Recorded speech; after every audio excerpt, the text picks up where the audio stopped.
Grow. I'm with Voice of Men 360. I'm also founder of Mastermind Group, and I'm the host of Author Circle. And just to tell you a little bit about Voice of Men 360, we're a nonprofit organization and founded in 2020 based in Toronto, Canada. Voice of Men 360 was born out of seeing a tremendous need and stepping up to provide service to help support and overcome men and boys' life challenges.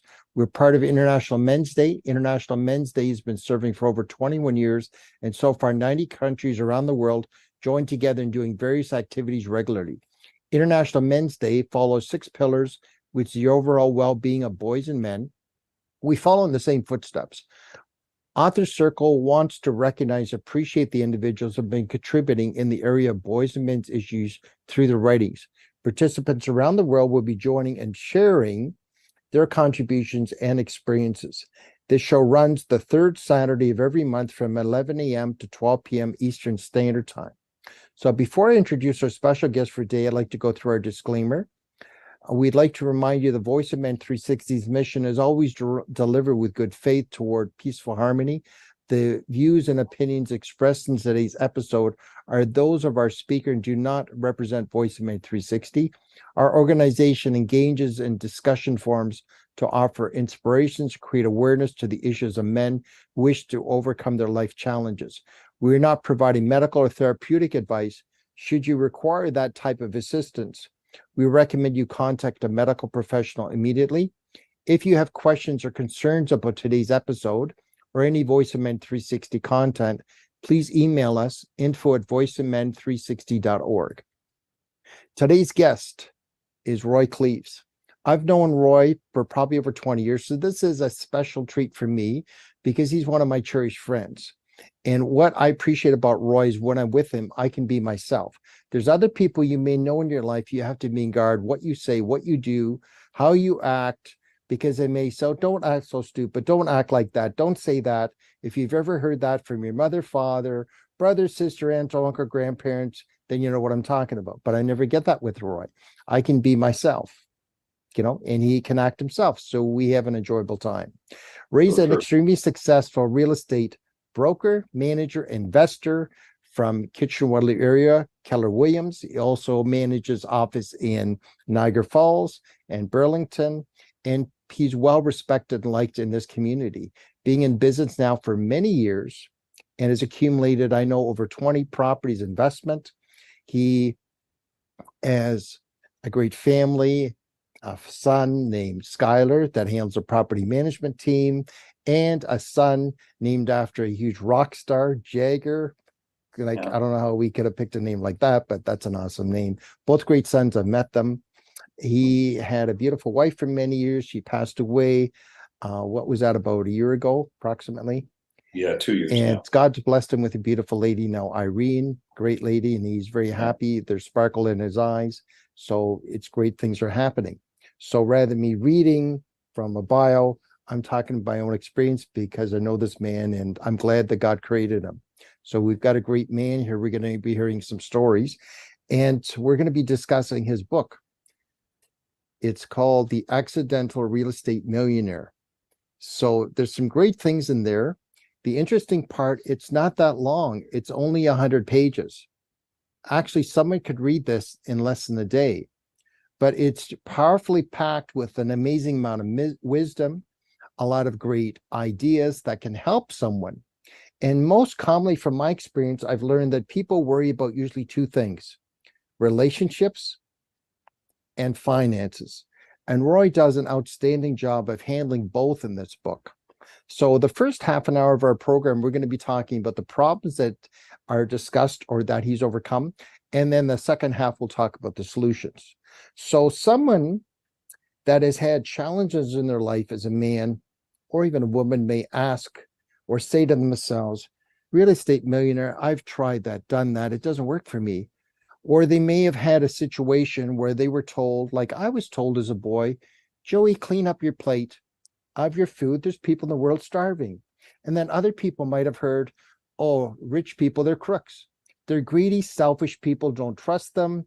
Don't deal with them. You can't judge them.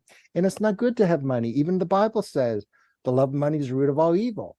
So How could you help someone that is saying, making comments like that, because that same person may be struggling paying their rent or more, or they might even lost a dream about ever owning a home or ever starting a business. They may have challenges in relationships. How could you address that, Roy, with your many years of experiences and the successes that you've achieved? I find, Joe, that it all starts with mindset. So the very first thing that someone has to do to change their situation is to change their mind. They have to realize that they probably have a lot to be grateful for. And it's kind of hard to feel that way sometimes when you're struggling. However, if you change your mindset and you change your attitude about things and you start to look for opportunities and talk with people and let people know the help that you need, you'll be surprised how people will step up and help you. So I think that's the number one thing that someone has to do first, because, you know, my own story, I took a lot of risk. I started a video store in the 90s when video stores were starting to decline, which was a bad time to start, was a bad decision. However, you know, that put me in a situation where I was struggling financially, What right? city was that you had started that one in? That was a jumbo video store I did in Chatham, Ontario. And that's the craziest thing. How would you ever pick Chatham? That's where I was born. Oh, that's actually where the franchise had an opening. And a friend of mine had three jumbo video stores, and they were doing very well with them. So I wanted to emulate his Yeah. success. And talking with him, he put me in touch with them, and they're like, "Yeah, here's the opportunity." And I'm like, "Okay, I'm going to go for it." But it was not the best timing, and it, you know, as the industry changed, as we know, there's no video stores around anymore. Uh, you know, Hmm. things went downhill from there. Hmm. Hmm. However, the whole time, you know, I had to keep a good attitude about my family, a good attitude about this is a difficult time, that this too will pass. And, you know, you've heard people say that, but if you believe it, it'll help you, because when you have hope and you have faith and you work towards a solution, your activities will lead to results. And for me, you know, I immediately got into other employment, and that was okay, but it wasn't really fulfilling, you know, my desires. So eventually I realized, you know what, I want to follow up with real estate, which again was another risk, right? Because Hmm. I had a wife and my kids were young back then, so none of them were working. I was the only breadwinner, and here I go and leave a salary job to a commission job. However, I was so motivated, Joe, and that's a big part of it, right? You have to find your internal motivation. Sometimes it also comes from outside. And in this case, it was also coming from outside, in that, like, you know, I have to make sure I don't let my family down. I got to go sell a house now so that I can make sure I can put some food on the table, right? Hmm. And then I grew such a passion for it. That's the other thing I think that really helps men, you know, succeed, is if you have a passion for something and you follow up that passion, then all of your activity is going to lead to the results that you're looking for. And I grew a great passion for real estate. And along the way, I started to invest in real estate. And of course, I have a great passion for that as well. And that's been something that can lead to, you know, a longer term wealth, as opposed to just doing transactions in real estate. Yeah, I read when you were young, you had an interesting thing happen. You were in Tobermory and you were in the water there, I guess, trying to swim, and you saw something that caught your eye. And that seemed like that might have caught you on the direction of when it comes to looking to build wealth. But tell us a little bit about that interesting story. How old were you then when that happened? You know, I'm trying to remember how old I was, but I'm sure I was probably somewhere around 8 years old, is what I'm thinking. And yeah, I thought I saw a quarter. in the water, right? A shiny metal. And I'm like, oh, I want to get that quarter, right? So I'm reaching for it and reaching for it. And sure enough, I fell in the water. And it's pretty deep there at Tobermory. I mean, it was shallow enough I could see it, but it was over my head, right? Yeah. And I wasn't a good swimmer back then. So I'm thrashing around it. And I was very fortunate that some other lady came by and said, come here, kid, let me pull you out. But that was I kind of set the tone for the kind of person I am, that I'm a risk taker. And of course, now I don't try to take any risks with my life anymore. However, as you read my book, you'll find that I take a lot of risks in terms of partnering up with people and, working with them to a common goal to, own more real estate investments. Well, I like though what you said about that. Next time you would be smarter.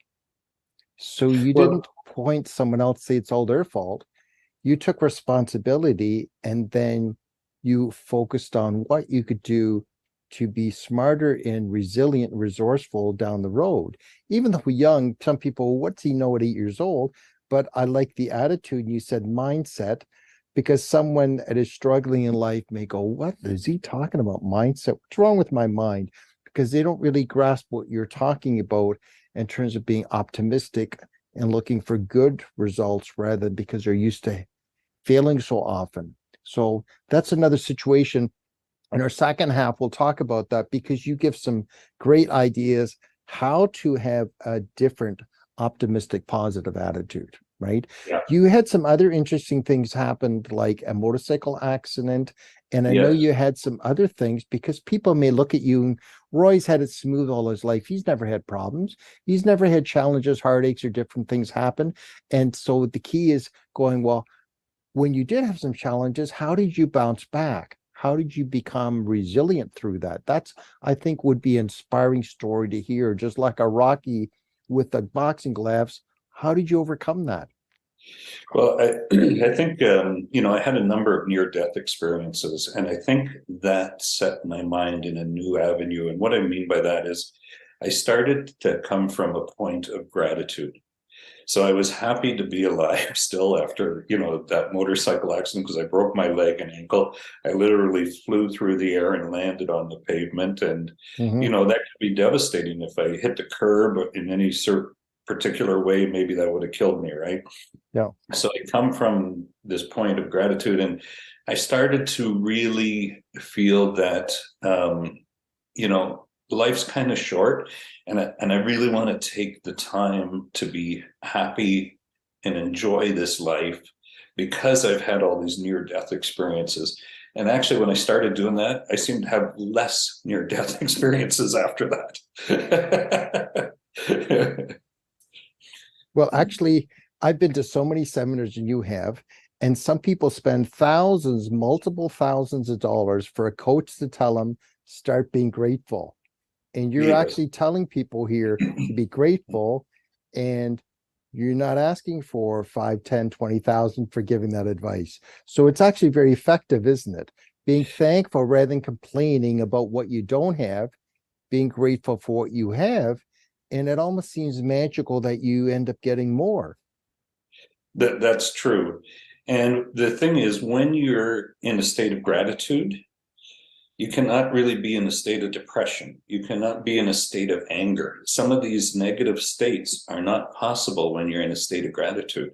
So what a lot of people will do, and I did for quite a while, especially from a relationship point of view, is I took a notebook, and for like a solid year, I wrote 5 things every day that I was grateful for.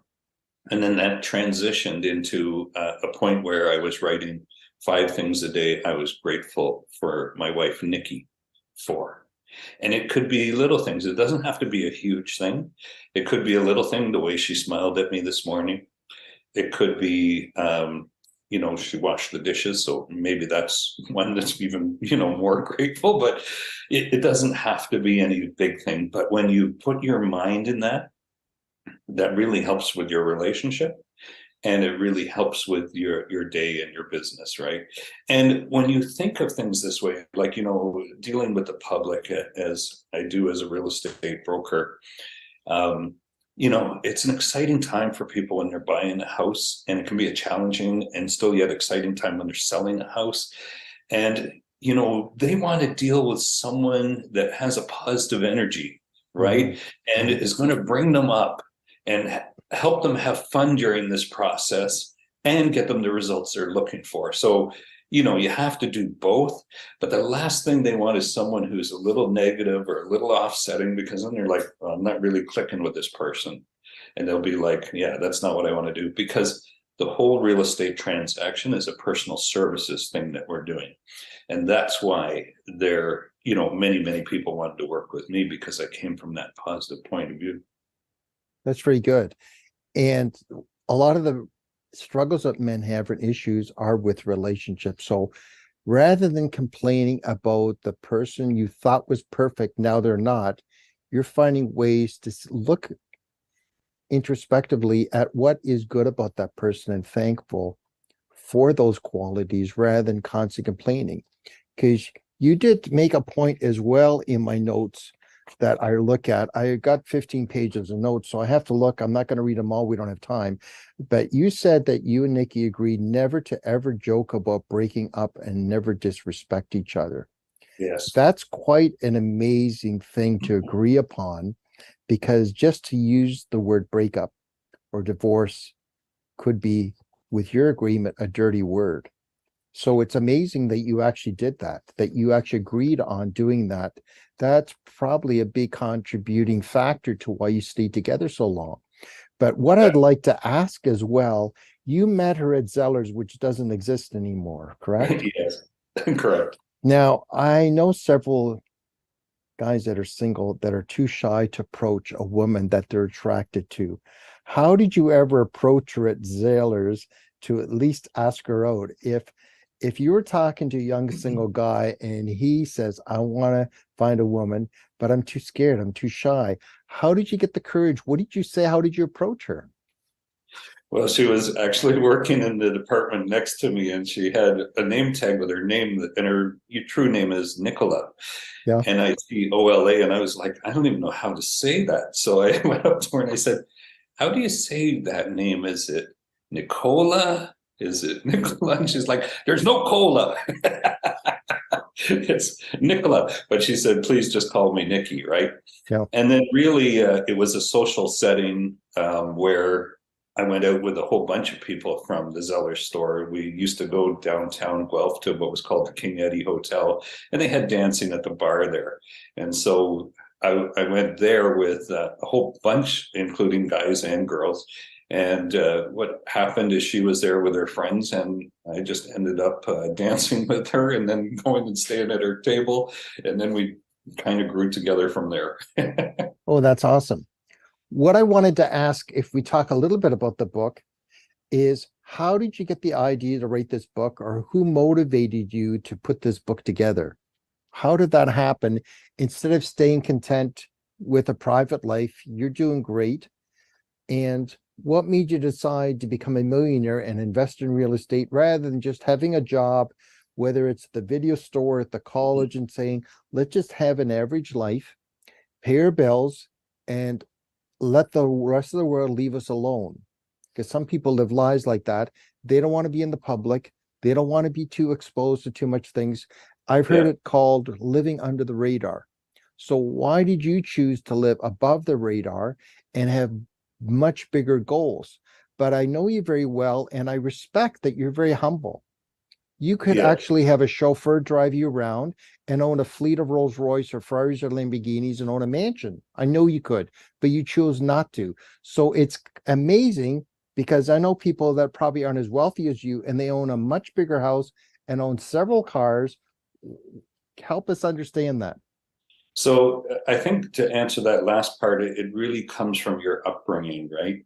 So my upbringing was where we didn't have a lot of money in my family.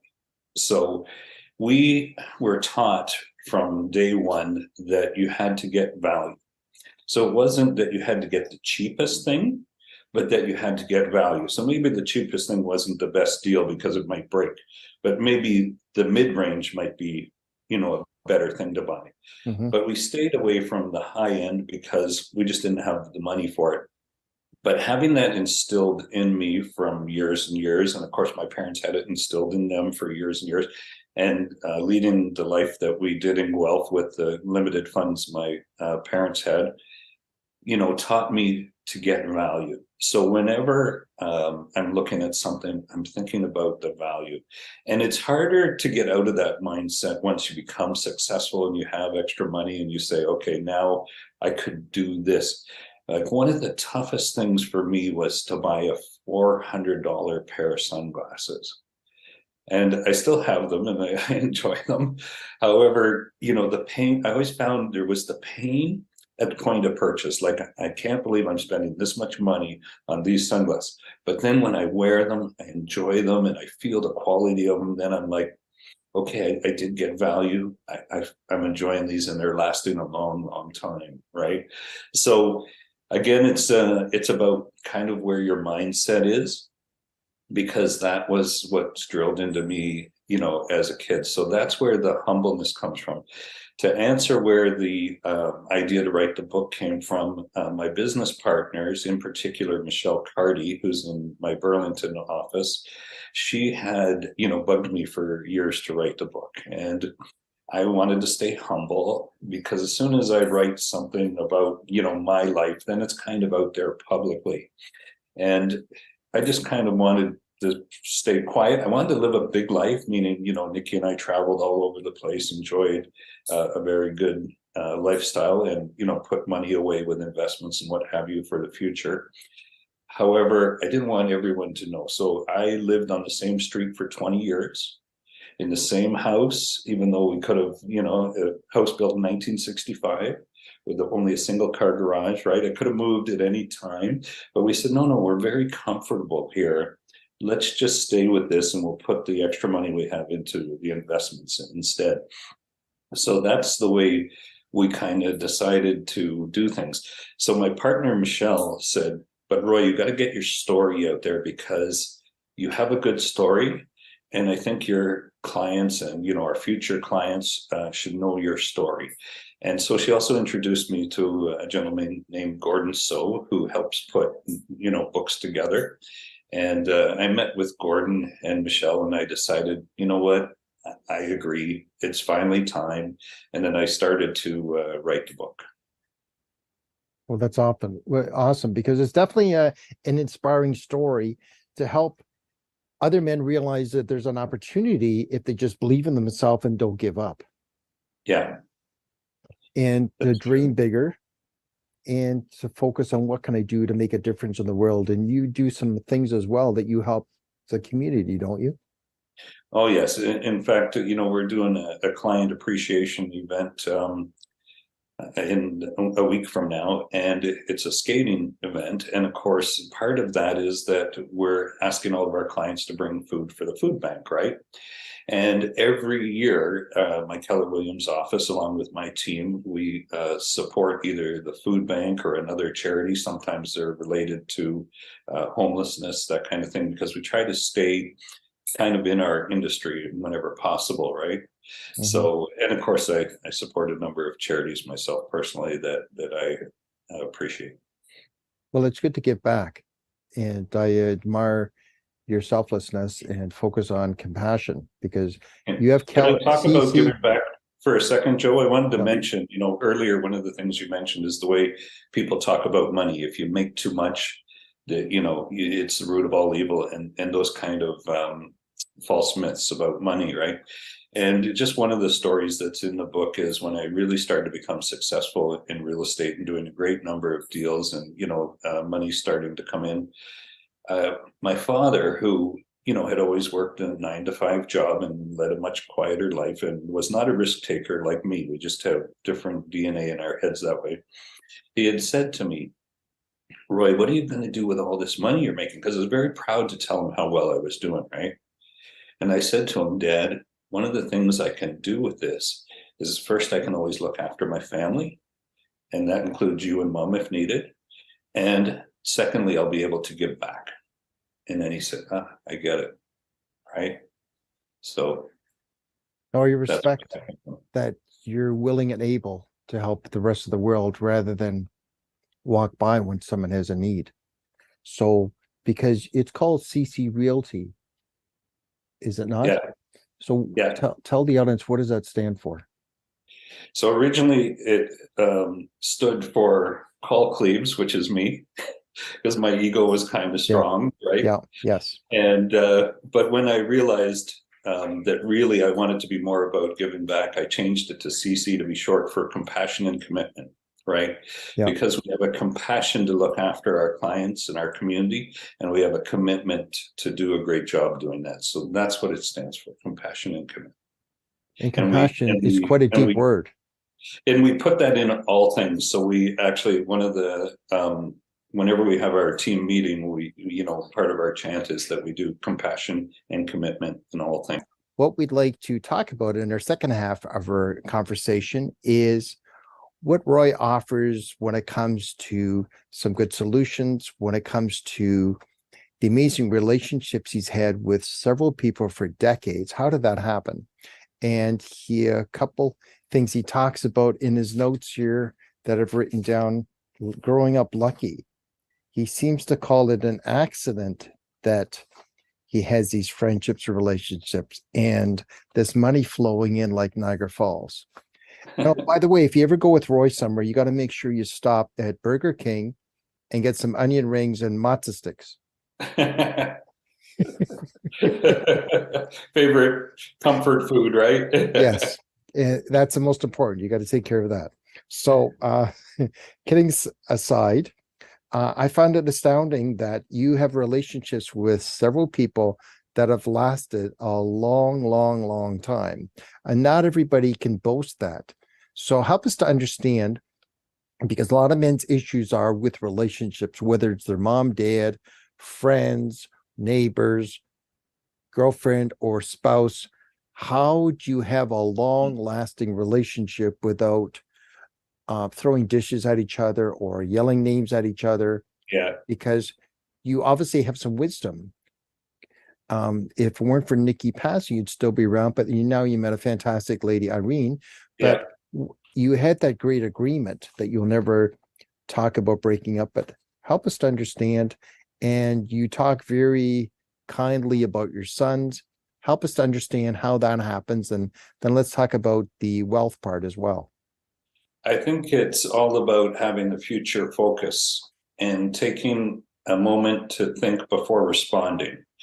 So, if you anger quickly, you're likely to say something that could be very harmful, very disrespectful, and very negative towards the future of your relationship. So before, if a situation happens and,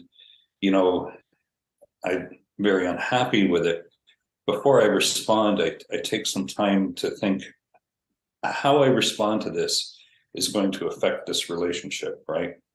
So is there going to be any future focus? Is it going to be helpful if I get into a big fight about it, or is it not? And so sometimes that meant, that you have to say, it's best we don't talk anymore about this right now. I'm going to go for a walk. Can you go for a walk? And, something that's also communicating well, right? Because, Nikki and I were married for 34 years. We were together for 38. And we had times where, we raised our voices, but we always kept our respect for each other. And, there's those times where it was on the phone and I made sure she hung up, and then I'd say, just to get it out. But I never let her hear that part because there was no future in that, right? If I was just, you do get the anger in the moment and you feel it, but if you can find a better way, like I did, to let it out without it affecting your relationship, is going to be a much better way. And so for me, a lot of times it was, okay, I'm going to go away. We'll think about this and then we'll come back when we're both a little cooler and then we can talk a little more about it, right? That always worked well. And one of the things that Keller Williams always teaches in terms of understanding the other person is that you want to put yourself to first seek to understand. So whenever you are having a dispute, let's seek to understand exactly where the other person is coming from and exactly what's causing this difference that we're having. And once you understand the other person and their situation a little bit more, then you can probably react and understand in a better way that's going to be, accepted better. So all of these things are what I believe help to me have very long enjoyable relationships. So it's respect, it's communicating well, it's always being on the positive side, because people like to be with a positive person, right? If you come in negative every day, pretty soon people are like, man, I better leave this place before I end up hanging myself, right? So all of those are the kind of things that I live by, and that's why people generally like to be around me, and that's why I have relationships that last for many, many years. Yes, I really like what you said there. I think that's extremely intelligent. How what you're going to say will affect the other person. I've heard it said somewhere else as well about leadership is all about not offending the person. So is now thinking before you open your mouth and what words you say, will that offend the person? And if you've ever been around someone that talks and talks and talks and talks and talks and talks and talks and talks and talks, and then you're trying to get a word in, but they're constantly talking, talking, talking, talking. And so that is a challenge to really, if they're trying to understand, how can they be possibly understanding the person if they're constantly talking? Especially if the two people try to talk over each other, right? That's sometimes where they raise their voice, because they're trying to be heard, but the other person's still talking. And really what they have to do is they got to let that person talk it all out, which might be a long time. But then when they're ready to take a pause, or they invite you to speak by saying, well, what do you think about that now that I said all that? Okay, then they're ready to listen, right? And then you can address it. But yes, if they're talking, you got to wait.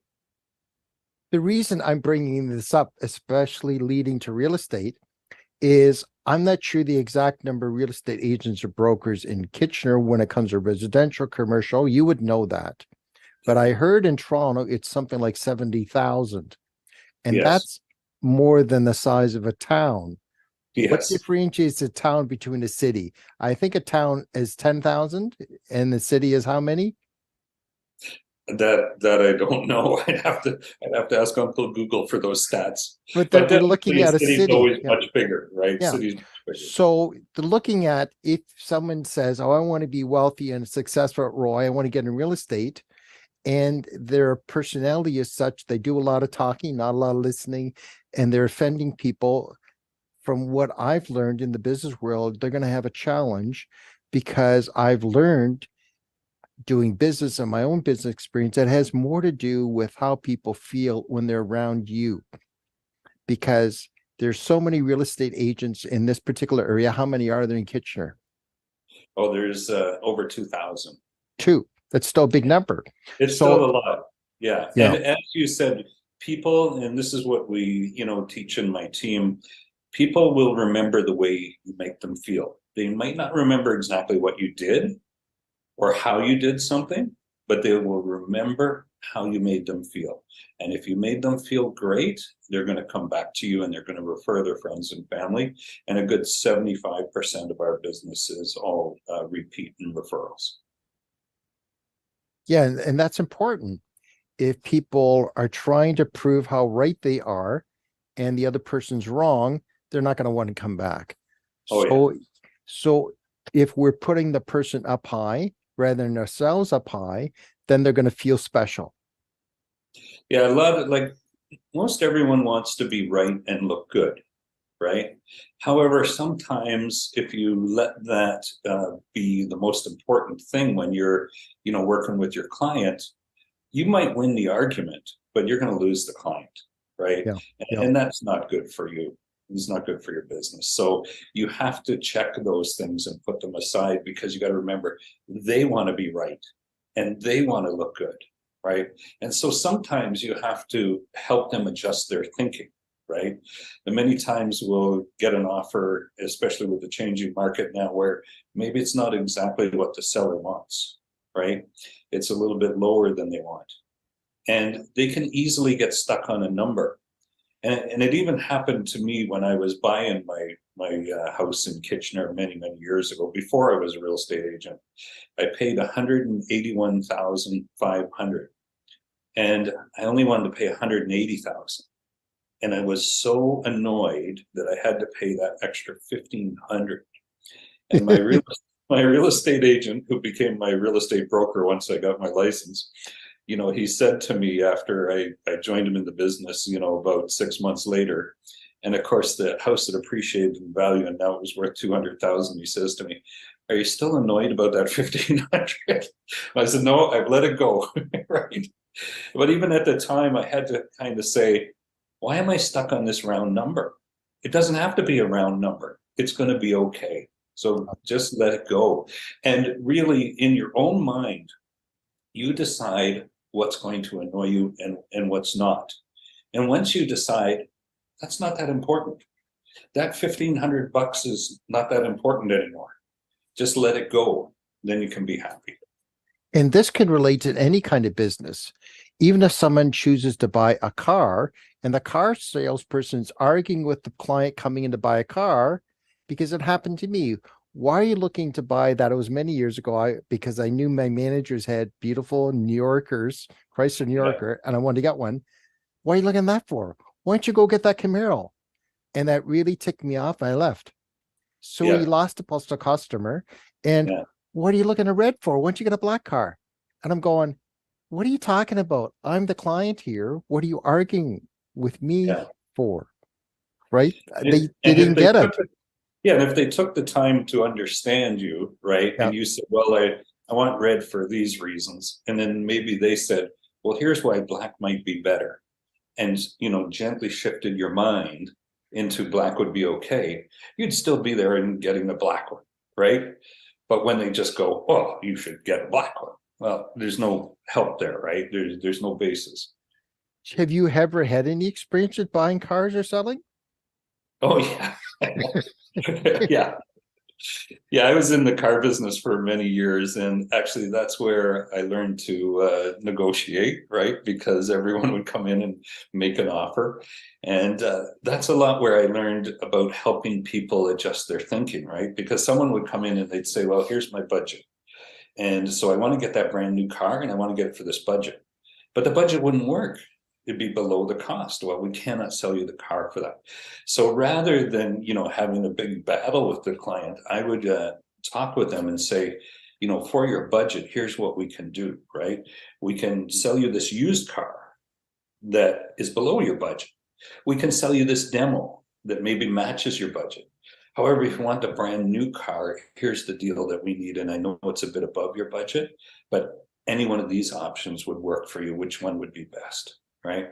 It's just another closing technique and helping them shift their mind, right? Because they're thinking they can get something that they couldn't get. Or, another option would be you can wait because maybe next month we'll have an incentive from, the manufacturer and we'd be able to do that. Are you willing to wait? Well, I like how you delicately presented it to that customer, because you didn't insult them. You didn't talk down to them. You were talking to their level, if that's exactly how you presented to them. So you were still dealing with them in a respectful, honoring way that they would still want to deal with you. But other salespeople, how they present it, it's construed offensively, and they feel disrespected and not appreciated. And they walk out and the salesperson gets nothing. Yeah. And the customer gets nothing. Yeah, and a lot of times they think they're lying. Like if I came back and I said, we can't do that, it's below cost, they would just go, yeah, sure, see you later. I know you guys have a lot of markup on these cars. Yeah. It's just a confrontational instead of being consultative, right? Yeah.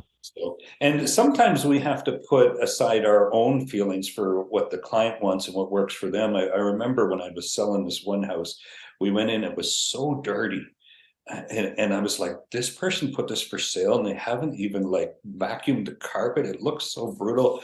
And I was like thinking, well, we should probably get out of this and go look at a better looking house. And my client says, hey, Roy, what do you think of this house? I go, well, it's really something, isn't it? Because I didn't want to be negative.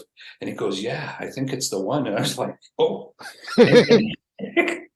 And he planned to redo all the flooring. He didn't care how dirty it was.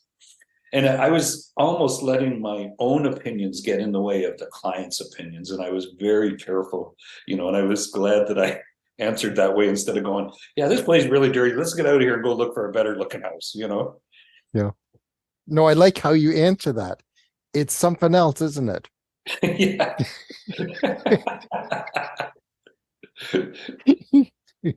People have used that word to describe me. Joe, you're something else. So I like the hobbies that you say. It's not all work. People think Roy's constantly working, but he likes music. He likes music. Definitely. We've been to concerts, even accidentally. I That's said, well, right. I'm at a great concert right now. And I text him, where are you? Kim Mitchell. So am I. Where? I'm in the front left and he's the front right. And we didn't even play in that. So it's amazing. Great minds think alike. And he likes movies and traveling. And so you've had an enjoyable life. You just didn't sit at home. You enjoy the fruits of your labor, but then you're still contributing to the rest of the world, doing what you can to make it a better place because you're Right. alive. So, what was your relationship with your mom and dad like? Now, some people will say they had a horrible relationship with their mom and dad. Their dad insulted, ridiculed them, judged them, criticized. They never felt worthy no matter what they did.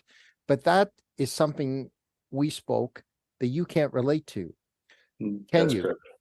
No, I cannot. Both my parents were very loving, especially my mom. My dad had a quick temper, so I was always kind of careful around him because we would actually, me and my sister, I have one sibling, we'd get scared from his, when he would yell at us. And he would take some action, like my sister and I, we fought a lot as kids.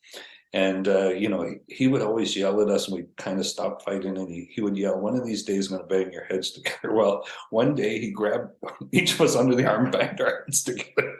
So there is all those kind of weird things that happened where, we stressed them out because we were fighting and we wouldn't stop. However, overall, I had a very loving family and, very supportive. And I think, that helped me make me the person that I am. Right. So I didn't have the issues that some people have had.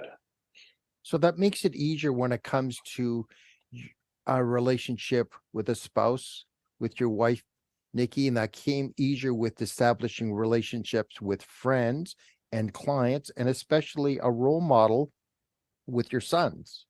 So Right. have you ever had someone that says, Roy, I'd love you to help me, coach me, mentor me, because I had a horrible upbringing.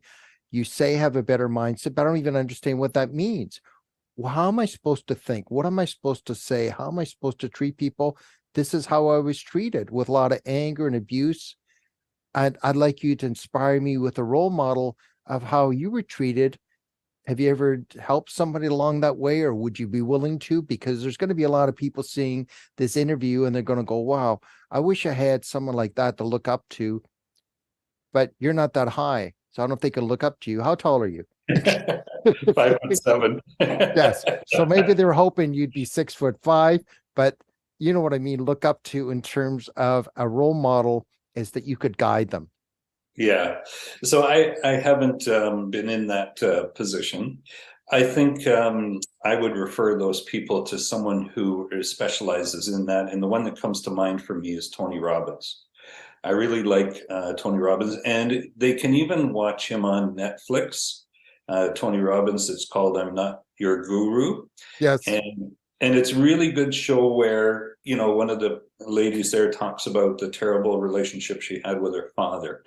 And he makes it clear how that makes you the person that you are today. And one of the things he also makes clear is, you can always go two ways.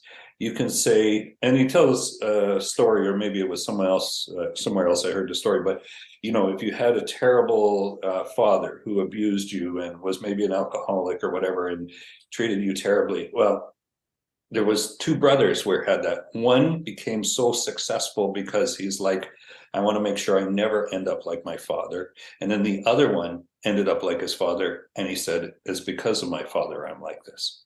So both of them kind of blamed the father, but one is a victim mentality, right? I'm like Yep. this because I was treated this way, and the other one is like more of a victorious and saying, I'm not going to be that way. So I'm going to do everything I can to make sure I don't end up that way. I did read in your book, and I found this amazing. I never knew, I heard the Optimist Club before, but I never knew what it was all about. And you joined there in the year 2000, I think you said, approximately. Um, just before I became a realtor. So it would have been in 2003, in probably January of 2003. And I became a realtor in April of 2003. So why I'm bringing it up is they have what's called an Optimist Creed. Yes. And I don't know how often you've said it, if you have it memorized, any part of it. We don't need to read necessarily all of it, but if you have some of it memorized, do you have any of it memorized? It's always hard when you're put on the spot like this. No. I've said it many times, and as you know, I put it in my book, but I don't have it memorized. So it's best if you read it Let for me us. let me read some of it. It looks like this. Yeah, So it's easy to find on Google. You can print up a page. I really like it because it comes back to you're saying have an optimistic mindset. If you yeah, read this out every day for a year, I'm telling you, your mindset is definitely going to be much different. It says, I'm going to read some of it, not all of it, for the sake of time.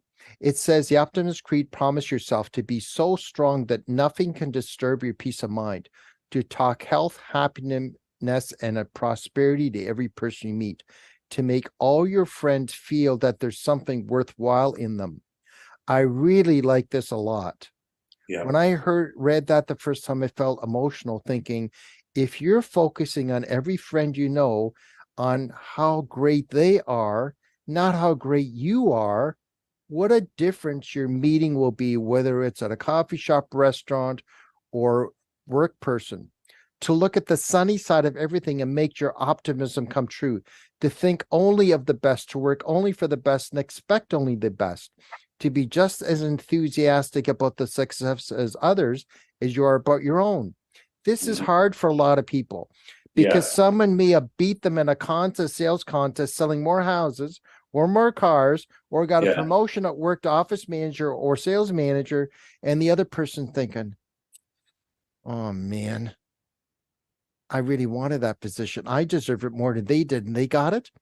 How are you going to feel enthusiastic about their success when you feel you should have had their success? That's yeah, a challenge. But just think if you can put others above you, and this is all very biblical, and forget the mistakes of the past and press on to the greater achievements of the future.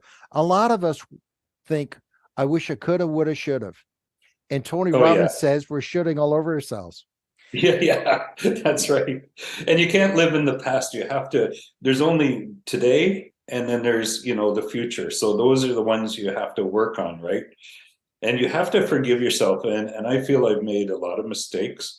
And when they happen and I realize they're a mistake, I try to learn from them so I don't make that same mistake. But then I also forgive myself right away.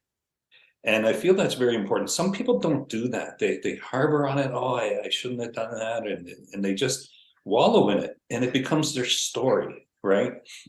And the thing is, you don't want to Mhm. have your mistakes be your story. You want to have your story to be a positive one, and you can change your story and you decide what your story is. That's very powerful what you just said. I'm amazed the more we talk, I find out how very intelligent you are. The idea of forgiving yourself is strange to a lot of people. And so strange that I understand the premise of it, that I created a course, 10-week course on forgiving others and yourself.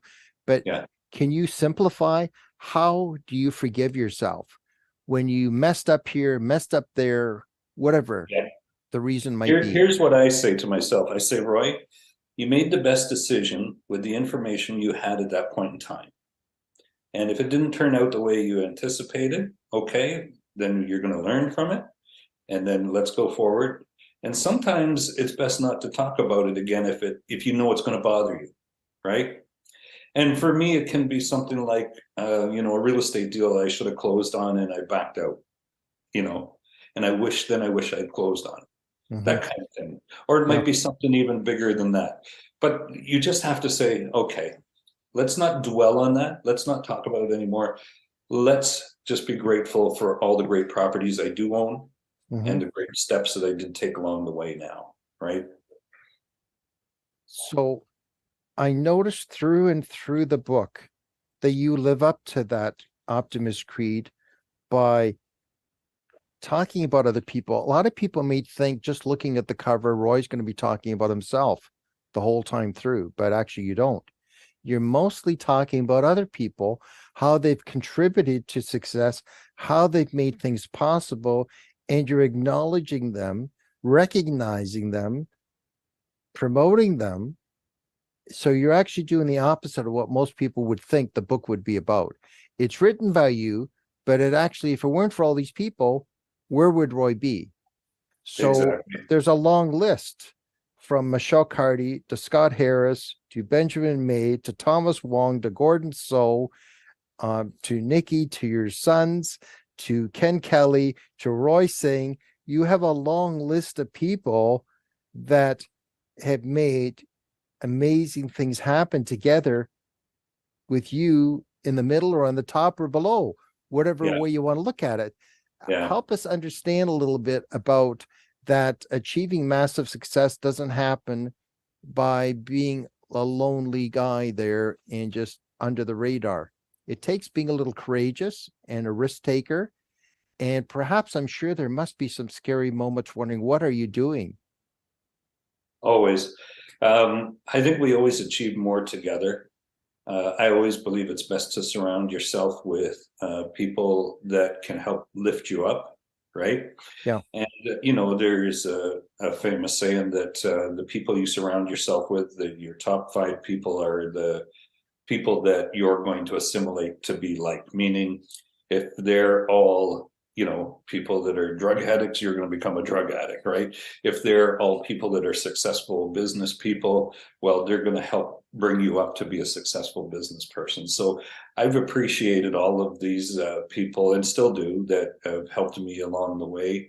And it's important you associate with those kinds of people that bring you up. I like chapter 10. You talk about good versus great.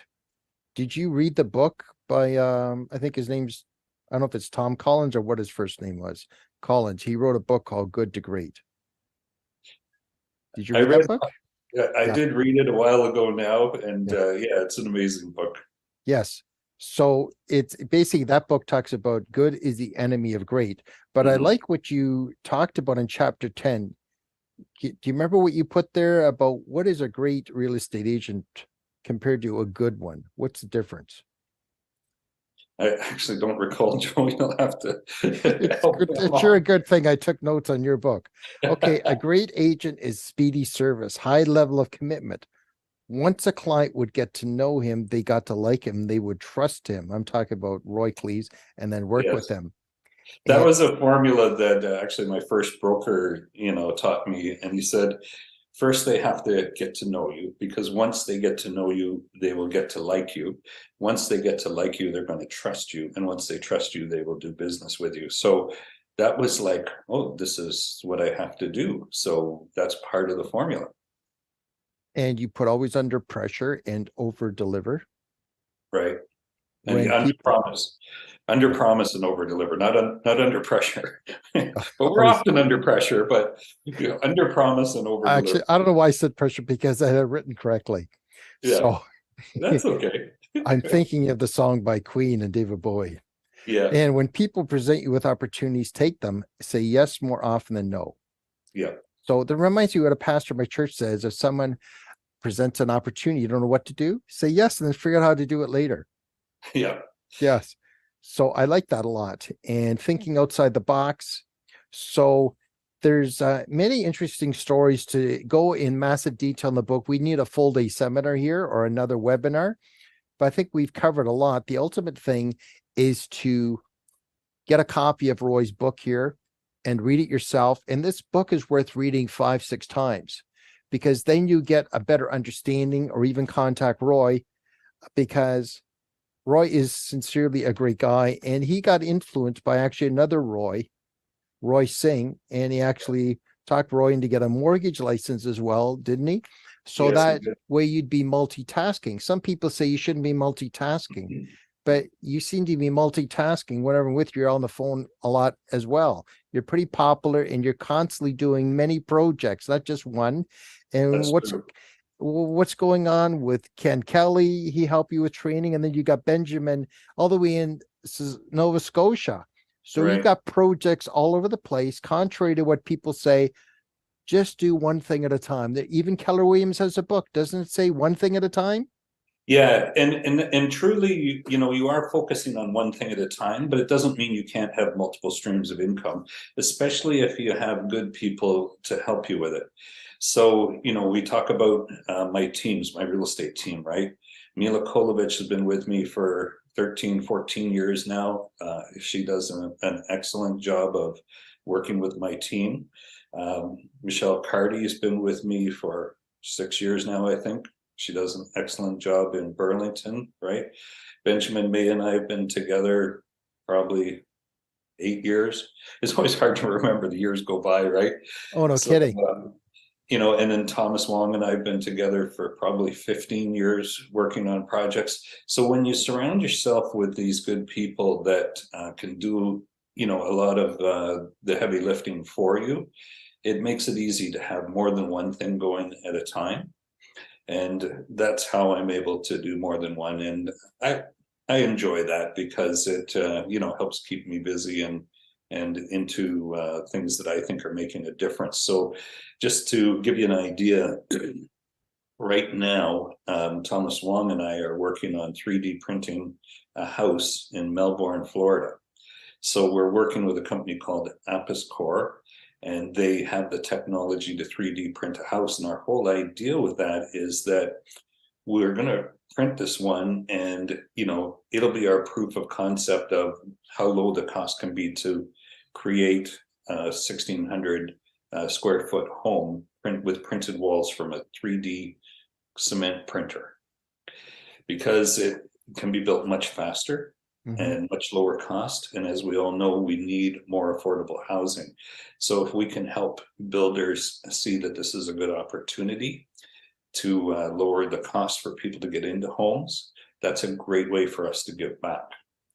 And in Nova Scotia, we're again, Halifax needs a lot more rental units than they have now. So there I'm working with a partner, and we're building 63 townhouses initially, and we'll continue to do some more. And we're going to keep them as rentals, so that there's a rental pool available for, you know, the public that is needed there. Well, that's awesome. You're doing what you can to provide a need where it's necessary. And so we're getting close to closing off our conversations today. But Yeah. if you can provide some words of inspiration, let's say for our male audience, even female, their spouses or girlfriends or mothers or aunts or grandmothers, what would you say that would be some inspiring words to help them in two areas, in relationships and finances, where maybe some people are feeling down, that you can say there's hope? What can you do to provide some inspiration to people to help them to turn that frown upside down and turn into a smile? So there's a couple I'd like to say specifically, and one is the attitude, right? When you have a positive attitude, despite how difficult things may be, it's going to help allow you to have a greater altitude, right? Your attitude creates your height. So that would be the first one. And then the second one is, don't be afraid to ask for help, right? A lot of these people, you know, willingly came and offered to help me, But there's times when you need to ask for help, and you'll be surprised. You'll think, I really shouldn't ask that person. I'm going to be too embarrassed. Well, you know what? You have to sometimes check your pride, and you have to say, okay, I'm going to ask for some help now. That's really smart, Roy, especially in my case. My mother passed away in August. You have Nikki passed away. There's other men, especially saying, like, I'm now enrolled in a 30-week grief support group. I've said to some people, you should go. Oh, no, it's a waste of time for me, and I don't need that. But just stuff it inside. So I think that's very, very intelligent to say, I need help to get through this. This is too lonely. This is too sad, depressing. And that's just an example. You could be struggling in your, if you're a young person in school, reach out for help, get a tutor. If you're struggling with your relationship, reach out for counseling. It's the mistake men make. I can handle all on my own. Yeah. Big mistake. We also tell ourselves a story in the back of our head, right? We say, well, if I go and ask for help from that person, they're going to think lowly of me, or they're not going to want to help me. The reality is, many times when you go to ask for help with those people, they're happy to help you. Mm-hmm. They really want to help you, and they might not have known you needed help. And so when you go and ask, it's very good. One of the times that my parents were very pleased to help me is after my video store didn't work out and I moved to Kitchener and I was buying a house. Ultimately, my broker Royson says, because of the business failure that you had in Chatham, you're going to probably need to put this house in someone else's name. So I said to my parents, I didn't even want to ask. My pride was in the way. I would not ask my parents for help. So I third partied it. I asked them for help, but I third partied it. I said, my broker says that we should put this house in someone else's name. And they said, well, we'll do that for you. And we thought you'd never ask.